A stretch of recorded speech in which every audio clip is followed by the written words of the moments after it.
ഈ ലോകത്തിനൊരു പാറ്റേൺ ഉണ്ട് എന്ന് പറയാറുണ്ട് പല ഉണ്ട്. നമ്മൾ ഈ ലോകം നിർമ്മിച്ചിരിക്കുന്ന ഇപ്പം നമ്മളെ പ്രപഞ്ചം ഉണ്ടാക്കിയിരിക്കുന്നത് ഒരു മാത്തമാറ്റിക്കൽ ഫോർമുലയാണ്.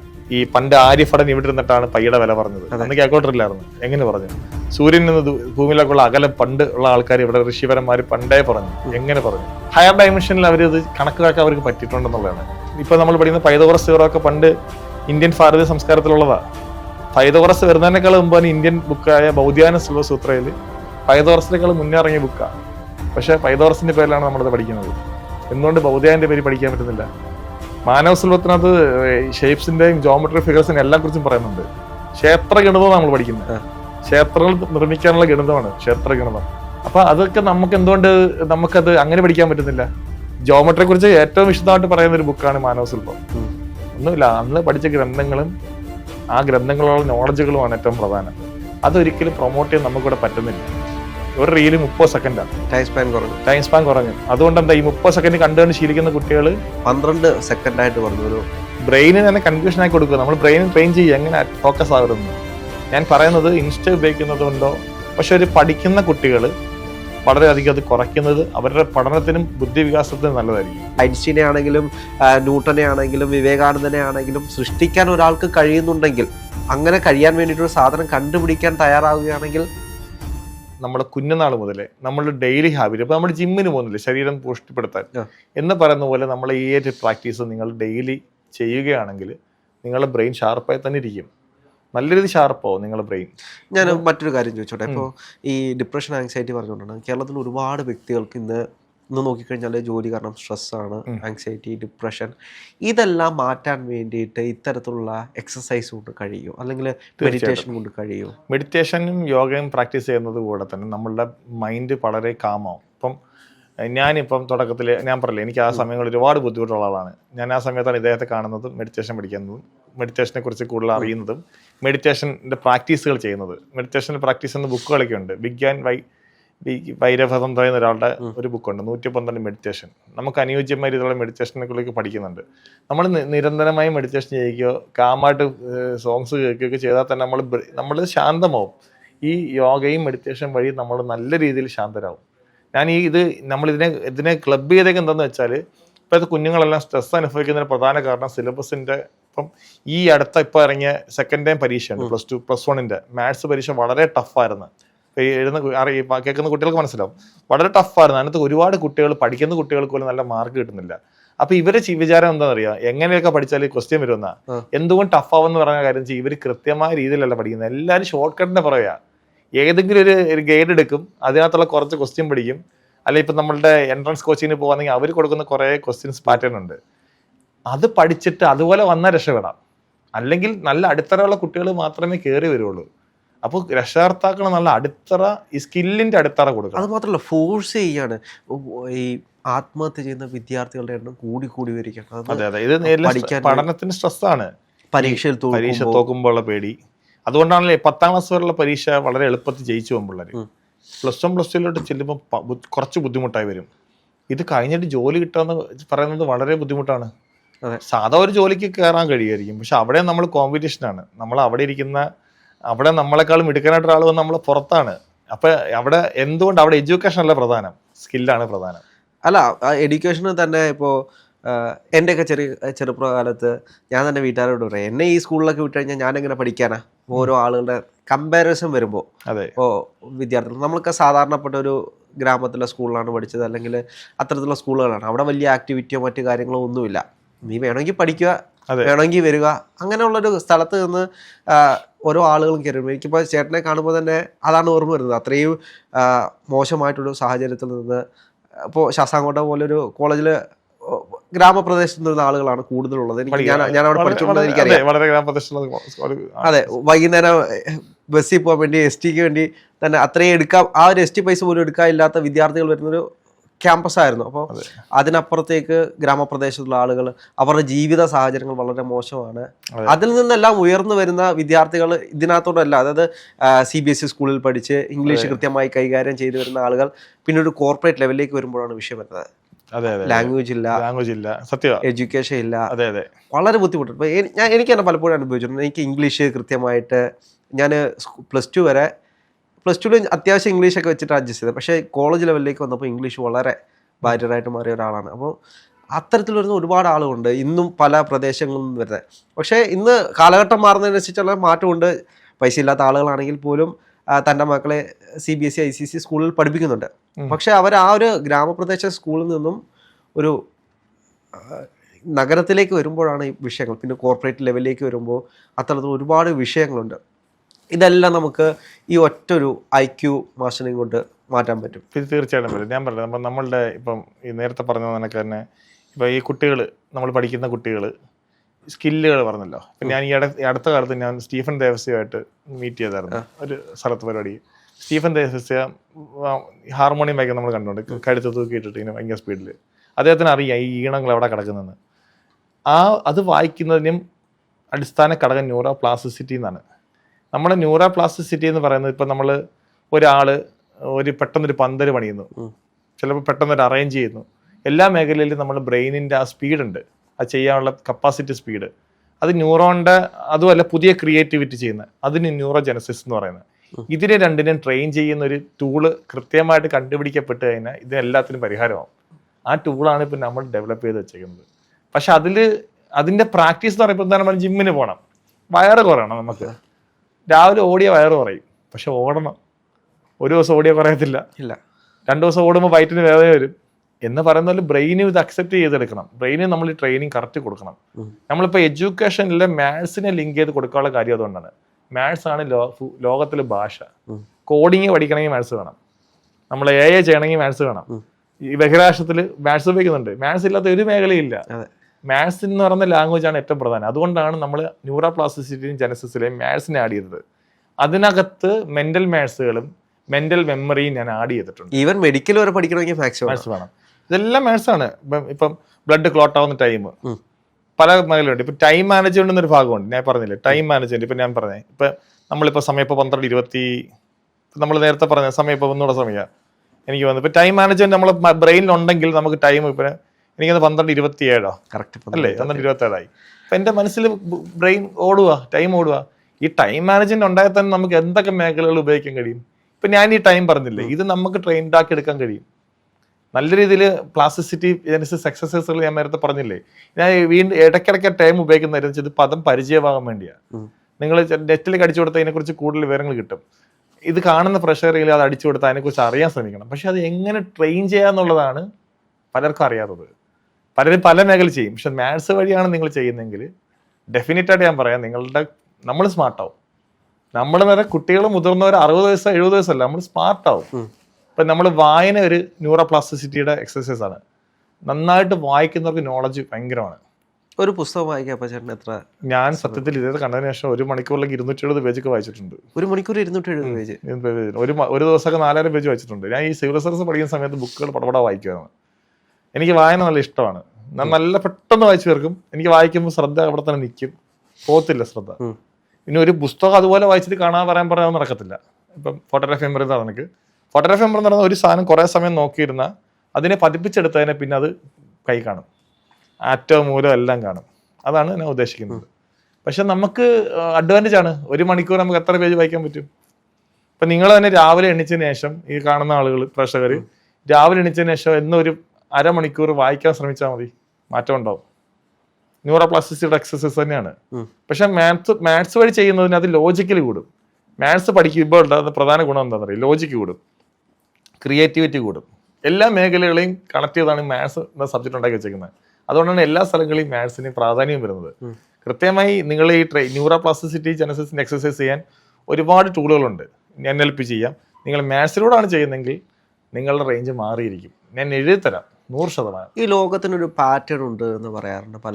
ഉണ്ട്. നമ്മൾ ഈ ലോകം നിർമ്മിച്ചേക്കുന്ന ഇപ്പം ഹൈപ്പർബോള, സൂപ്പർബോള എന്ന് പറയുന്ന കുറെ സാധനങ്ങൾ പഠിപ്പിക്കുന്നുണ്ട്. ഇപ്പൊ ഈ ഇടയ്ക്ക് ഞാനൊരു റീല് കണ്ടായിരുന്നു. ഈ നമ്മളെ പ്രപഞ്ചം ഉണ്ടാക്കിയിരിക്കുന്നത് ഒരു മാത്തമാറ്റിക്കൽ ഫോർമുലയാണ്. ഈ പണ്ട് ആര്യഭടൻ ഇവിടെ ഇരുന്നിട്ടാണ് പയ്യുടെ വില പറഞ്ഞത്. അന്ന് കാൽക്കുലേറ്ററില്ലായിരുന്നു. എങ്ങനെ പറഞ്ഞു? സൂര്യനിൽ നിന്ന് ഭൂമിയിലേക്കുള്ള അകലം പണ്ട് ഉള്ള ആൾക്കാർ ഇവിടെ ഋഷിവരന്മാർ പണ്ടേ പറഞ്ഞു. എങ്ങനെ പറഞ്ഞു? ഇതിനൊന്നും എന്ന് വെച്ചാൽ ഒരു തലം ഹയർ ഡയമെൻഷനിൽ അവരത് കണക്കാക്കാൻ അവർക്ക് പറ്റിയിട്ടുണ്ടെന്നുള്ളതാണ്. ഇപ്പൊ ഭാരതീയ ഗണിതം എന്ന് പറഞ്ഞ കുറെ പുസ്തകങ്ങൾ അവൈലബിൾ ആണ്. സിദ്ധാർത്ഥ ശിരോമണി, ഗണിതസാര സംഗ്രഹം, അല്ലെങ്കിൽ കർമ്മകണ്ഡേക്, ലീലാവതി, ബീജഗണിതം, ഒരുപാട് ബുക്കുകളുണ്ട്. അതിനകത്തെല്ലാം തന്നെ നമ്മൾ പോലും ചിന്തിക്കാത്ത, അല്ലെങ്കിൽ എൻ്റെ മാനവസുലഭത്തിനകത്ത് സർക്കിളിൻ്റെ ഒക്കെ പെരിമീറ്ററിനെ കുറിച്ചൊക്കെ നല്ല വിശദമായിട്ട് എഴുതിയിട്ടുണ്ട്. ഇതൊക്കെ നമ്മളിവിടുന്ന് പണ്ട്, ഇപ്പം നമ്മൾ പഠിക്കുന്ന പൈതഗോറസ് തിയറം ഒക്കെ പണ്ട് ഇന്ത്യൻ ഭാരതീയ സംസ്കാരത്തിലുള്ളതാണ്. പൈതഗോറസ് വരുന്നതിനേക്കാൾ മുമ്പ് തന്നെ ഇന്ത്യൻ ബുക്കായ ബൗദ്ധയായൻ്റെ സുലഭസൂത്രയിൽ ഈ പൈതഗോറസ് തിയറം പറയുന്നുണ്ട്. പക്ഷെ നമ്മൾ പഠിക്കുന്ന പൈതഗോറസ് തിയറമാണ്. ഇതൊന്നും നമ്മുടെ നാട്ടിലുള്ള ആളുകൾ ഇപ്പോഴും അക്സെപ്റ്റ് ചെയ്യാൻ തയ്യാറല്ല. പക്ഷെ അത് വായിക്കാത്തോണ്ട് അറിയാത്തോണ്ടാ. ഇപ്പൊ ഞാൻ വായിച്ചിട്ടുണ്ട്, അതുകൊണ്ട് ഞാൻ പറഞ്ഞത് ബൗദ്ധയാന സുലഭസൂത്രം പൈതഗോറസിനേക്കാൾ മുന്നേ ഇറങ്ങിയ ബുക്കാണ്. പക്ഷെ പൈതഗോറസിന്റെ പേരിലാണ് നമ്മളത് പഠിക്കുന്നത്. എന്തുകൊണ്ട് ബൗദ്ധയാന്റെ പേര് പഠിക്കാൻ പറ്റുന്നില്ല? മാനവസുലഭത്തിനകത്ത് ഷേപ്സിന്റെയും ജോമെട്രി ഫിഗേഴ്സിന്റെ എല്ലാം കുറിച്ചും പറയുന്നുണ്ട്. ക്ഷേത്ര ഗണിതം നമ്മൾ പഠിക്കുന്നത്, ക്ഷേത്രങ്ങൾ നിർമ്മിക്കാനുള്ള ഗണിതമാണ് ക്ഷേത്ര ഗണിതം, ജോമെട്രി. അപ്പൊ അതൊക്കെ നമുക്ക് എന്തുകൊണ്ട് നമുക്കത് അങ്ങനെ പഠിക്കാൻ പറ്റുന്നില്ല? ജോമെട്രിയെ കുറിച്ച് ഏറ്റവും വിശദമായിട്ട് പറയുന്ന ഒരു ബുക്കാണ് മാനവസുലഭം. ഈ മാനവസുലഭം നമ്മൾ പഠിപ്പിച്ചിട്ടില്ല. അപ്പൊ പഴയകാല ബുക്കുകളിൽ നിന്നുള്ള അറിവുകൾ, ഇവരെഴുതിയ ബുക്കുകളിൽ നിന്നുള്ള അറിവുകൾ എല്ലാം മനക്കണക്കായിരുന്നു. ഇപ്പം നമ്മളിപ്പോൾ രാജസ്ഥാനിൽ ഏതൊരു അമ്പലമുണ്ട്, അവിടെ നിഴല് വരില്ലാത്തൊരു അമ്പലമുണ്ട്. ഒരു ദിവസം ഈ ജൂൺ 21 പോയി കഴിഞ്ഞാൽ നിഴല് വീഴില്ല. എങ്ങനെയാ നിർമ്മിതി പണിതു? ബൃഹദേശ്വര ക്ഷേത്രം എങ്ങനെ പണിതു? പത്മനാഭസ്വാമി ക്ഷേത്രത്തിന്റെ 4 അറകളിലൂടെയും ഒരു സമയത്ത് സൂര്യരശ്മികൾ പോകുന്നുണ്ട്. അതെങ്ങനെ കണക്കാക്കി? ഇതിനെക്കുറിച്ചൊക്കെ പറയുമ്പോൾ നമ്മൾ പറയും ഇത് ഭയങ്കര അതിശയമാണ്, അന്ന് ഇന്ന് മനുഷ്യർ ഇത്രയും അഡ്വാൻസ്ഡ് ആയിരുന്നു. ഒന്നുമില്ല, അന്ന് പഠിച്ച ഗ്രന്ഥങ്ങളും ആ ഗ്രന്ഥങ്ങളുള്ള നോളജുകളുമാണ് ഏറ്റവും പ്രധാനം. അതൊരിക്കലും പ്രൊമോട്ട് ചെയ്യാൻ നമുക്കിവിടെ പറ്റുന്നില്ല. അപ്പം അതിനകത്തുനിന്ന് എടുത്തിട്ടുള്ള കുറേ നോളജുകളുടെ ബ്രെയിൻ ട്രെയിനിങ്ങിന് വേണ്ടി ആവശ്യമുള്ള സാധനങ്ങൾ ഞാനും എടുത്തിട്ടുണ്ട് കുറേ. അത് നമ്മളുടെ ഈ IQD സിസ്റ്റത്തിൽ ആഡ് ചെയ്തിട്ടുണ്ട്. അപ്പം ഇത് കാണുന്ന ആളുകൾ പറയും ഒന്നാമത് ഒരുപാട് പഠിക്കാൻ സമയമുണ്ട്, അതിൻ്റെ കൂടെ ഇതെപ്പോഴാണ് പഠിക്കാൻ സമയം എന്നുള്ള ചിന്തിക്കുന്നവരും എന്നോട് ചോദിക്കുന്നവരും ഉണ്ട്. ഡെയിലി ഒരു 15 മിനിറ്റ് മാറ്റി വെച്ചാൽ മതി, പഠിക്കാൻ പറ്റും. ഞാനൊക്കെ രാവിലെ ഒരു അരമണിക്കൂർ അദ്ദേഹം പറഞ്ഞ കണക്കാൻ ഇപ്പോഴും പ്രാക്ടീസ് ചെയ്യുന്നുണ്ട്. പുതിയ കാര്യങ്ങൾ പഠിക്കാൻ ഞാൻ ഇപ്പോഴും ശ്രമിക്കുന്നുണ്ട്. രാവിലെ എണീച്ചിട്ട് പുതിയതായിട്ടുള്ള എന്തെങ്കിലും പഠിക്കാൻ പറ്റുമോ? പിന്നെ ലോക്കസ് കൺട്രോളിനെ കുറിച്ചാണ് ഇന്നലെ ഞാൻ പുസ്തകം വായിച്ചത്. ഞാൻ ഡെയിലി വായനയുണ്ട്. അതിനെങ്ങനെ കുട്ടികളെ കണക്ട് ചെയ്യും. ഞാൻ ഇപ്പോഴും മുതിർന്നവരെക്കാൾ കൂടുതൽ ഞാൻ കുട്ടികൾക്കാണ് പ്രാധാന്യം കൊടുക്കുന്നത്. പക്ഷെ ഇതെല്ലാവർക്കും പറ്റും. നമുക്കൊരു 10 വയസ്സുള്ള കുട്ടിയെ നമുക്ക് കിട്ടുകയാണെങ്കിൽ അവനൊരു 18 വയസ്സാകുമ്പോഴേക്കും അവൻ എക്സ്ട്രാ ബ്രില്യൻ്റ് ആയിരിക്കും. ചിലപ്പോൾ എന്നെക്കാളും നല്ല രീതിയിൽ ബ്രില്യൻ്റ് ആയിട്ട് ഒരു കുട്ടിയെ നമുക്ക് വാർത്തെടുക്കാൻ പറ്റും. പക്ഷെ അവൻ കണ്ടിന്യൂസ് ആയിട്ട് ഇത് ട്രെയിൻ ചെയ്തുകൊണ്ടേയിരിക്കണം. 18 വയസ്സ് വരെ ഇത് ട്രെയിൻ ചെയ്തുകൊണ്ടിരിക്കണം. ഇപ്പോഴത്തെ ഏറ്റവും വലിയൊരു ബുദ്ധിമുട്ടെന്ന് പറയുന്നത്, ഇപ്പം നമ്മളെല്ലാം തന്നെ ചാനലിന് വേണ്ടിയും ഇൻ്റർവ്യൂസ് ചെയ്യുന്നതും പല സോഷ്യൽ മീഡിയയിലാണ് ഇടുന്നത്. പക്ഷെ സോഷ്യൽ മീഡിയയുടെ അമിതമായ ഉപയോഗം, സോഷ്യൽ മീഡിയ ഉപയോഗിക്കുന്നതുകൊണ്ട് തെറ്റല്ല, അമിതമായ ഉപയോഗം ബ്രെയിനിന്റെ കപ്പാസിറ്റി കുറയ്ക്കും. ഓൾറെഡി ഇപ്പം ഇൻസ്റ്റ വന്നതിന് ശേഷം ഒരു റീല് 30 സെക്കൻഡാണ് ടൈം സ്പാൻ കുറഞ്ഞു. അതുകൊണ്ട് എന്താ, ഈ 30 സെക്കൻഡ് കണ്ടുകൊണ്ട് ശീലിക്കുന്ന കുട്ടികൾ കഴിഞ്ഞ ഞാൻ ഇടയ്ക്ക് ഒരു ആർട്ടിക്കിൾ കണ്ടായിരുന്നു, 12 സെക്കൻഡായിട്ട് കുറഞ്ഞു ഒരു കുട്ടിയുടെ റീല് വന്നതിന് ശേഷം 12 സെക്കൻഡിനുള്ളിൽ ഒന്നും കിട്ടിയില്ലെങ്കിൽ അപ്പോഴേ സ്കിപ്പ് അടിക്കുക. അതെ 30 സെക്കൻഡ് തന്നെ നമ്മൾ കുറച്ച് കാണുമ്പോൾ തന്നെ നമുക്ക് ഇൻട്രസ്റ്റ് അല്ലെങ്കിൽ അടുത്ത കാണും. ഇതിന് പ്രശ്നം എന്താ പറയാ, 10 എണ്ണം നമ്മളിങ്ങനെ സ്ക്രോൾ ചെയ്യുമ്പോൾ 10 സബ്ജക്റ്റാണ്. ബ്രെയിനിന് തന്നെ കൺഫ്യൂഷൻ ആക്കി കൊടുക്കുക. നമ്മൾ ബ്രെയിൻ ട്രെയിൻ ചെയ്യുക എങ്ങനെ ഫോക്കസ് ആവരുതെന്ന്. ഞാൻ പറയുന്നത് ഇൻസ്റ്റ ഉപയോഗിക്കുന്നത് കൊണ്ടോ സോഷ്യൽ മീഡിയ ഉപയോഗിക്കുന്നതിൻ്റെ പ്രശ്നമില്ല. പക്ഷെ ഒരു പഠിക്കുന്ന കുട്ടികൾ വളരെയധികം അത് കുറയ്ക്കുന്നത് അവരുടെ പഠനത്തിനും ബുദ്ധി വികാസത്തിനും നല്ലതായിരിക്കും. ഇപ്പോൾ 18 വയസ്സ് കഴിഞ്ഞ് എന്നെ സംബന്ധിച്ച് എനിക്കിനി ബുദ്ധി വികാസത്തിന് വലിയ ഇതൊന്നുമില്ല. നമ്മൾ പരിപോഷിപ്പിക്കാനേ പറ്റത്തുള്ളൂ. പക്ഷെ അങ്ങ് ആദ്യം പറഞ്ഞതുപോലെ ഒരുപാട് വിവേകാനന്ദന്മാരെ ഉണ്ടാക്കിയെടുക്കാൻ പിന്നെ എനിക്ക് കഴിയുന്നുണ്ടല്ലോ. തീർച്ചയായിട്ടും നമുക്ക് ഒരുപാട് ആൾക്കാർ വിവേകാനന്ദനാണെങ്കിലും ഐൻസ്റ്റീൻ ആണെങ്കിലും. ഇപ്പോൾ അങ്ങ് ആദ്യമേ വന്നപ്പോൾ തന്നെ പറഞ്ഞു, ഞാൻ ആ ഒരു ടൈം ഉപയോഗിച്ചപ്പോൾ പറഞ്ഞു ഞാനിതൊന്നും അല്ല, എന്നെ ആളുകൾ പറയുന്നതാണ്. പക്ഷേ അത്തരത്തിലുള്ള മനുഷ്യർ, ഇപ്പോൾ ഐൻസ്റ്റീനെ ആണെങ്കിലും ന്യൂട്ടനെ ആണെങ്കിലും വിവേകാനന്ദനെ ആണെങ്കിലും സൃഷ്ടിക്കാൻ ഒരാൾക്ക് കഴിയുന്നുണ്ടെങ്കിൽ, അങ്ങനെ കഴിയാൻ വേണ്ടിയിട്ടൊരു സാധനം കണ്ടുപിടിക്കാൻ തയ്യാറാവുകയാണെങ്കിൽ അത് വലിയൊരു കാര്യമല്ലേ? തീർച്ചയായിട്ടും എൻ്റെ ഏറ്റവും വലിയ ഡ്രീമാണെന്ന് വെച്ചാൽ നമ്മൾ ഇന്ത്യൻ സംസ്കാരത്തിൽ നിലനിന്നിരുന്ന കുറേ കാര്യങ്ങളാണ് ഈ യോഗയും നമ്മൾ ഇപ്പൊ പറഞ്ഞ ഈ മെത്തേഡുകളും.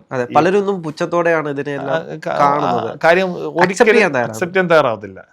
സയൻസിന് അഗെയിൻസ്റ്റ് ഒന്നുമല്ല ഞാൻ ചെയ്തത്. ഇപ്പൊ എന്നെ മെനയാന്നൊരു സയന്റിസ്റ്റ്, ഒരാൾ സയൻസുമായിട്ട് ബന്ധപ്പെട്ട ഒരാൾ എന്നെ കാണാൻ വന്നു. അദ്ദേഹം എൻ്റെ പുറകെ നേരിട്ട് കണ്ടിട്ടുള്ള ആളാണ്. കാണുന്നതിന് മുമ്പ് വരെ അദ്ദേഹത്തിനും ഇത് ഫേക്കാണെന്നാണ് എന്നുള്ള തോട്ട് വന്നത്. നേരിട്ട് കണ്ടപ്പോൾ അദ്ദേഹത്തിന് ഫേക്ക് അല്ലെന്ന് മനസ്സിലായി. അപ്പൊ നമ്മൾ ഈ പ്രോഗ്രാം നേരിട്ട് ചെയ്യുന്ന ആരും നമ്മളെ പിന്നെ വിശ്വസിച്ചോളും. പക്ഷെ നമ്മളിപ്പോൾ എല്ലാവരും നേരിട്ട് കാണാൻ നടക്കാനോ അല്ലെ എനിക്കൊരു അംഗീകാരം കിട്ടാനോ ഞാൻ ആഗ്രഹിക്കുന്നില്ല. ഞാൻ ആഗ്രഹിക്കുന്നത് ഇത് എങ്ങനെ നമുക്കിത് ടൂളാക്കി ജനങ്ങളിൽ എത്തിക്കാം. ഞാനിപ്പോൾ പറയൂ, അത് ചെയ്തു നോക്കിയത് കൊണ്ട് ഒരാൾക്കും നഷ്ടമില്ലല്ലോ. എത്രയോ ആളുകൾ എന്തൊക്കെ പൈസ കൊണ്ട് വെറുതെ സാധനങ്ങൾ. ഞാൻ മറ്റൊരു കാര്യം കൂടെ ചോദിച്ചോട്ടെ. ഇപ്പോൾ ഈ സ്പിരിച്വൽ മേഖലയിൽ തന്നെയാണെങ്കിൽ പോലും ഈ ജ്യോതിഷം നോക്കുന്ന ആളുകൾ, അല്ലെങ്കിൽ ചില ആളുകൾ വന്നിരിക്കുമ്പോൾ തന്നെ ആളുകളുടെ പ്രശ്നങ്ങൾ പറയുന്നത്, ഇതൊരു തരത്തിൽ ഒരു ഫോട്ടോജെനിക് അല്ലെങ്കിൽ അതേപോലെ ഒരു കഴിവല്ലേ? അതായത് ഇവരുടെ കൂടുതൽ പാറ്റേണുകൾ പഠിച്ച് പിന്നീട് അടുത്ത ഒരാൾ വരുമ്പോഴത്തേക്ക് അയാളുടെ പാറ്റേൺ. അതെ, തീർച്ചയായിട്ടും. കുറേയൊക്കെ നമുക്ക് ഇതിന്റെ നമ്മളിത് ട്രെയിൻ ചെയ്ത് പ്രാക്ടീസ് ചെയ്ത് നമുക്ക് ഇപ്പൊ നേരെ സമയം പറഞ്ഞത് പോലും നമുക്ക് പ്രാക്ടീസ് ചെയ്തെടുത്തത്. അല്ലാതെ എനിക്ക് ഇവിടെ നിന്നും ദിവ്യത്വമൊന്നുമില്ല. ഞാൻ ട്രെയിൻ ചെയ്യുവാണ് എൻ്റെ ബ്രെയിനിനെ. നമ്മൾ എങ്ങനെയാണ് ട്രെയിൻ ചെയ്യുന്നത്, നമ്മൾ അതിലൂടെ എത്തും. ചിലർക്ക് ദൈവത്തിന്റെ വരദാനം കിട്ടിയതാണ് എന്നൊക്കെ പറയും. അങ്ങനെ ഒരു സംഭവം ഉണ്ട്, വരദാനം ഉണ്ട്. തീർച്ചയായിട്ടും ദൈവത്തിന്റെ ഒരു ബ്ലെസ്സിങ്സ് ഉണ്ട്. ദൈവം ബ്ലസ് ചെയ്യും. നമ്മൾ നന്മയാണ് ചെയ്യുന്നത്, കർമ്മഫലം നമ്മൾ നല്ല കാര്യമാണ് ചെയ്യുന്നതെങ്കിൽ, നമ്മൾ ഡെഡിക്കേറ്റ് ചെയ്താണ് വർക്ക് ചെയ്യുന്നതെങ്കിൽ ഉറപ്പായിട്ടും ബ്ലെസ്സിങ്സ് ഉണ്ടാകും. ആ ബ്ലെസ്സിങ്സ് ഉണ്ടാകുമ്പോഴേ നമുക്ക് അതിനകത്ത് പരിപോഷിക്കാൻ പറ്റുമെന്നാണ് ഞാൻ വിശ്വസിക്കുന്നത്. ഞാൻ നല്ലൊരു ദൈവവിശ്വാസിയാണ്. അമ്പലങ്ങളിലേക്ക് പോകാറുണ്ട്, നമ്മൾ എന്നും പ്രാർത്ഥിക്കാറുണ്ട്. മന്ത്രോച്ചാരണങ്ങൾ നല്ലോണം ഉച്ചരിക്കുന്ന ഒരാളാണ്. രാവിലെ മന്ത്രത്തിന് പ്രാധാന്യം കൊടുക്കുകയും, മേധാസൂക്തം എന്നൊരു മന്ത്രമുണ്ട്, വായുഹോത്ര ഹോമ മന്ത്രം എന്നൊരു മന്ത്രമുണ്ട്. ഈ 2 മന്ത്രങ്ങളും മെമ്മറിയും കോൺസെൻട്രേഷനും കൂടാൻ സഹായിക്കുന്ന മന്ത്രങ്ങളാണ്. പക്ഷെ അത് ഉച്ചരിക്കുന്ന രീതിക്ക് പ്രാധാന്യമുണ്ട്. അത് ഉച്ചരിക്കാൻ നമുക്ക് അറിയണം. അവിടെയാണ് പ്രശ്നം. സാധാരണ നിർവ്വാണ ശതകം എന്നൊരു മന്ത്രമുണ്ട്, ശങ്കരാചാര്യ ഉച്ചാരണത്തിലും ഇതിന് പ്രത്യേകമുണ്ട്. പിന്നെ ഉദാത്തം, അനുദാത്തം, സ്വരുതം എന്ന് പറയുന്ന 3 ഭാഗങ്ങളുണ്ട്. നമ്മൾ നീട്ടണം, അതന്നെ ഇങ്ങനെ കൈയൊക്കെ ഇങ്ങനെ കാണാനേ. അത് ഉദാത്തം, അനുദാത്തം, സ്വരുതം എന്ന് പറയുന്ന 3 ഭാഗങ്ങളുണ്ട്. നീട്ടണം, കുറുക്കണം, അടയ്ക്കണം. അങ്ങനെ മന്ത്രം ചൊല്ലി പഠിക്കുന്ന രീതിയുണ്ട്. അത് നമുക്ക് കേട്ട് ശീലിക്കാതെ തന്നെ. ഇപ്പൊ നിർവ്വാണ ശതകം ഓൾറെഡി നിംഹാൻസ് പ്രൂവ് ചെയ്തതാണ്. നിർവ്വാണ ശതകം എന്ന് പറയുന്നത് ശങ്കരാചാര്യ എഴുതിയൊരു മന്ത്രമാണ്. മനോബുദ്ധി അഹങ്കാര ചിത്താനിനാഹവും തുടങ്ങുന്ന. അത് കൃത്യമായി ചൊല്ലുന്നവർക്കും മാറ്റങ്ങൾ ഉണ്ടാവുന്നുണ്ട്. ഇപ്പൊ ഞാൻ നാളെ തൊട്ട് എല്ലാവരും മന്ത്രം ചൊല്ലണമെന്നൊന്നല്ല. ഇതൊക്കെ ഒരു ഭാഗം, പവർ കൂട്ടാൻ വേണ്ടിയിട്ടുള്ള ഒരു ഭാഗം മാത്രമാണ്. അങ്ങനെയൊക്കെ ചെയ്തു തന്നെ ഒരു ഭാഗമാണെന്നാണ്. ഇപ്പൊ നമ്മളിപ്പം ബ്രെയിന് പവർ കൂട്ടാൻ വേണ്ടി തന്നെ അത് നടക്കണമെന്നല്ല. നമ്മൾ എവിടെയാണ് കോൺസെൻട്രേറ്റ് ചെയ്യുന്നത് അതിനെ ഇച്ചിരി ഭംഗിയാക്കുക. ഇപ്പൊ ഉദാഹരണം പറഞ്ഞാൽ, എൻ്റെ മകനും ഇതിപ്പം ചെയ്യുന്നുണ്ട്, അവനും മാറ്റമുണ്ട്. 1 മണിക്കൂർ കൊണ്ട് പഠിച്ചുകൊണ്ടിരുന്ന ഒരു ടോപ്പിക്ക് 15 മിനിറ്റ് കൊണ്ട് പഠിക്കാൻ പറ്റിയ ലാഭമല്ലേ? നമ്മളിപ്പം ഇന്നലെ തന്നെ എനിക്ക് നമ്മുടെ ഒരു ഫ്രണ്ട്, ഖത്തറിലുള്ള ഒരു ബിസിനസ്സുകാരനാണ്, ഷോണി ചേട്ടൻ ഇന്നലെ തന്നെ എനിക്കൊരു പാരഗ്രാഫ് അയച്ചു തന്നിട്ട് പറഞ്ഞു, എനിക്കിത് നല്ല രീതിയിൽ പെട്ടെന്ന് പഠിക്കണം. ഞാൻ അപ്പോൾ തന്നെ എൻ്റെ സൊല്യൂഷൻ അയച്ചു കൊടുത്തു, ഇതിങ്ങനെ ചെയ്താൽ മതിയെന്ന്. ചേട്ടൻ അത് വർക്കൗട്ട് ചെയ്താൽ മതി എന്ന് പറഞ്ഞാൽ, അപ്പൊ അവർക്ക് സമയമില്ലാത്ത ആളുകളാണ്. ബിസിനസ് ചെയ്യുന്ന സമയത്ത് ഇത് ഒരു സ്ഥലത്ത് പ്രസന്റ് ചെയ്യുമ്പം ഇതിന് പ്രസന്റേഷന് വേണ്ടി എടുക്കുന്ന സ്ക്രിപ്റ്റ് ചെയ്തിട്ടാണ്. നമ്മളിപ്പോൾ ഒരു സ്ക്രിപ്റ്റും ഇല്ലാതെ നമ്മൾ സംസാരിക്കുന്നത്. നമ്മൾ ഇപ്പോൾ ഒരു സാധനത്തെ നമ്മൾ ഇന്ന് സംസാരിക്കണമെന്ന് നമ്മൾ കയറിയാലും അത് കാണാതെ പഠിക്കാൻ സമയം കണ്ടെത്താൻ. അപ്പൊ അവിടെയൊക്കെ നമുക്ക് ഇത് ഉപയോഗിക്കാൻ പറ്റും. ഭയങ്കരമായിട്ട് ഫാസ്റ്റ് ഡിസിഷൻ എടുക്കാൻ പറ്റും. നമുക്ക് പെട്ടെന്ന് ഡിസിഷൻ എടുക്കാൻ പറ്റും. ചില കാര്യങ്ങൾ നമുക്ക് പെട്ടെന്ന് പഠിച്ചെടുക്കാൻ പറ്റും. അതിനെ ബ്രെയിനിനെ നമ്മൾ പാകമാക്കി എടുക്കണം. അതിന് നമ്മളൊരു ട്രെയിനിങ് ചെയ്തേ പറ്റൂ. നമ്മൾ സത്യത്തിൽ ചിലർ അറിയാതെ ഈ ട്രെയിനിങ് ചെയ്യുന്നുണ്ട്, പക്ഷെ പല ആളുകളും ചെയ്യുന്നില്ല. രാവിലെ എടുത്ത ചിട്ടയായ ജീവിതത്തെ എണ്ണിച്ച് വലിയ ആൾക്കാർക്ക് പറയുക, അവർ രാവിലെ എണ്ണിച്ചിട്ട് ചില ആളുകളിലും വായിക്കാൻ ശ്രമിക്കുന്നുണ്ട്. നടത്തം നല്ലതാണ്, പക്ഷെ ബോഡിക്ക് എക്സസൈസ് ആണ് കൂടുതലും. നടത്തം ബ്രെയിനും നല്ലതാണ്, പക്ഷെ നമ്മളല്ലാതെ നമ്മളുടെ സ്കില്ലിന് വേണ്ടി ഒന്നും നമ്മൾ ആരും ചെയ്യത്തില്ല. ജിമ്മിന് പോയി ഇപ്പം മസിൽ ബിൽഡ് ചെയ്യണം, നമ്മൾ കുറച്ചാൾ പോയിട്ട് നിർത്തുന്ന മടിയന്മാരായിട്ടുള്ള ആൾക്കാരാണ് കൂടുതലും. അപ്പൊ എന്തിനേയും കൃത്യമായി ഫോക്കസ് ചെയ്യുകയും ട്രെയിൻ ചെയ്തുകൊണ്ടിരിക്കുകയും ചെയ്താൽ ഈ ബ്രെയിൻ എക്സസൈസിന്റെ കാര്യത്തിൽ ഈ ബ്രെയിൻ മെമ്മറി ഉണ്ട് എന്ന് പറയുന്നത് യാഥാർത്ഥ്യം. അതായത് കഴിഞ്ഞ കാലങ്ങളിൽ ഒരു 7 ജന്മം വരെ, അതായത് പഴയ തലമുറയിൽ 7 ജന്മം വരെ ഉണ്ടായിരുന്ന കാര്യം, അത് ഞാനും വായിച്ചിട്ടുണ്ട്. ഈ വിഷ്ണു സ്മൃതി എന്നൊരു ബുക്കുണ്ട്, 2000 BC AD 204 എഴുതിയ ബുക്കാ. ഞാനത് വായിച്ചിട്ടുള്ളതാണ്. അതിനകത്ത് 47ാമത്തെ ചാപ്റ്റർ ട്രാൻസ്മിഗ്രേഷനെ കുറിച്ച് പറയുന്നുണ്ട്. കറക്റ്റായിട്ട് കിട്ടും. നമ്മൾ അതേ കണക്ക് നല്ല രീതിയിൽ ഈ ഫോട്ടോജനിക് മെമ്മറി എന്ന് പറഞ്ഞപ്പോൾ ഞാൻ പലപ്പോഴും നോക്കിയ സമയത്ത് മനസ്സിലായത്, ഇപ്പോൾ ഒരു പുസ്തകം വായിക്കുകയാണെങ്കിൽ അതിന് 57ാമത്തെ പേജിൽ എന്താണ്, അവിടെ എത്ര കുത്തുണ്ട്, എവിടെയാണ്, അതൊക്കെ നമ്മൾ നല്ല രീതിയിൽ വർക്കൗട്ട് ചെയ്ത് കഴിഞ്ഞാൽ നമ്മൾ ആ പുസ്തകം നല്ല രീതിയിൽ മനപ്പാടാക്കി കഴിഞ്ഞാൽ നമുക്ക് മടക്കി വെച്ചാൽ നമുക്ക് അറിയാൻ പറ്റും ഇത്ര ശൈലി ഇന്നതാണ് കിടക്കുന്നത്, ഇവിടെ ഇതാണ് കിടക്കുന്നത്. ഞാൻ അത് ട്രെയിൻ ചെയ്തിട്ടുണ്ട്, ഞാൻ പറഞ്ഞിട്ടുണ്ട് പല മേഖലയിലും. നമ്മളത് ഡെഡിക്കേറ്റ് ചെയ്ത് വായിക്കണം. അങ്ങനെ ചോദിക്കുകയാണെങ്കിൽ ഏത് ബുക്കിനകത്തെ പറയാൻ കഴിയും? ഏതെങ്കിലും ബുക്ക്? കുറേ വായിച്ചിട്ടുണ്ട്. ഈ നോളജുകൾ കൂടുതലും ഞാൻ കൂടുതൽ എടുക്കുന്ന നോളജുകളെല്ലാം തന്നെ നമ്മളുടെ ഈ എങ്ങനെ ട്രാൻസ്ഫർ ചെയ്യാൻ പറ്റുന്ന സാധനങ്ങളാണ്.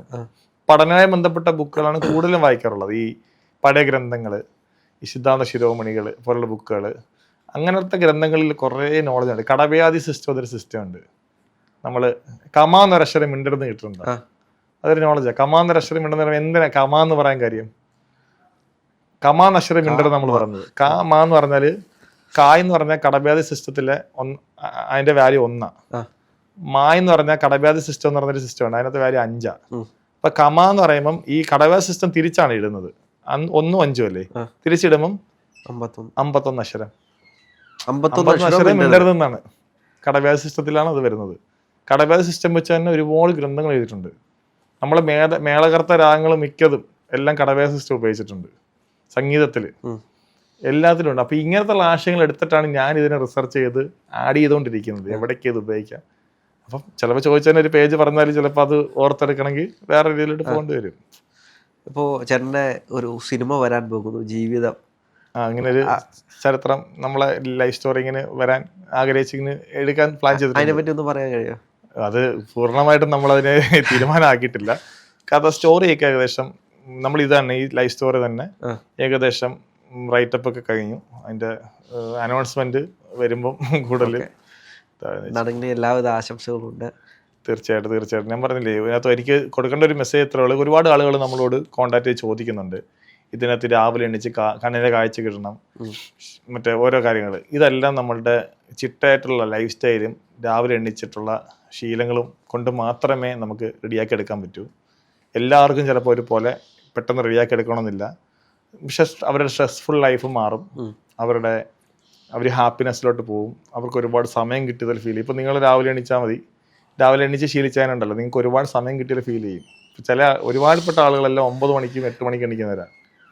8 മണിക്ക് എണ്ണിച്ചിട്ട് പെട്ടെന്ന് ചാടി എണ്ണിച്ച് പല്ല് തേച്ച് പോകാൻ നിൽക്കുന്നവരാണ്. നമ്മൾ 4 മണിക്ക് എണീച്ചൊക്കെ നമുക്ക് ഒരുപാട് സമയം കിട്ടും, നമുക്ക് ഒരുപാട് കാര്യങ്ങൾ ചെയ്യാൻ സമയം കിട്ടും, നമ്മൾ മൈൻഡ് ശാന്തമാവും. ബ്രഹ്മമുഹൂർത്ത ടൈം എന്ന് പറയും. ഇതിനെക്കുറിച്ചൊക്കെ കൂടുതൽ പ്രൂവൻ ചെയ്തിട്ടുള്ള ബുക്കുകളും പറയുന്ന ആളുകൾക്ക് ഒരുപാട് പേരുണ്ട്, ഞാനല്ലാതെ തന്നെ. ഞാൻ പിന്നെ എനിക്കിതിനൊക്കെയുള്ള ടാലന്റ് കിട്ടിയത് കൊണ്ടും, ഞാൻ 20 വയസ്സ് വരെ ടാലന്റ് ഉള്ള ആളല്ലായിരുന്നു സത്യത്തിൽ. എൻ്റെ നാട്ടിൽ അന്വേഷിച്ചാലോ എൻ്റെ കൂടെ പഠിച്ച കുട്ടികൾക്കൊക്കെ തന്നെ അറിയാം, ഞാൻ വളരെ നോർമലായിട്ടുള്ള ഒരു ആവറേജ് സ്റ്റുഡൻ്റ് ആയിരുന്നു. പക്ഷെ അതിനുശേഷം എനിക്ക് ഇപ്പം എനിക്ക് എന്ത് വേണം ഇനി എഴുതിയെടുക്കാം. പക്ഷെ ഞാൻ ചിന്തിക്കുന്ന വെച്ചാൽ എനിക്കെന്തും വേണമെന്നില്ല.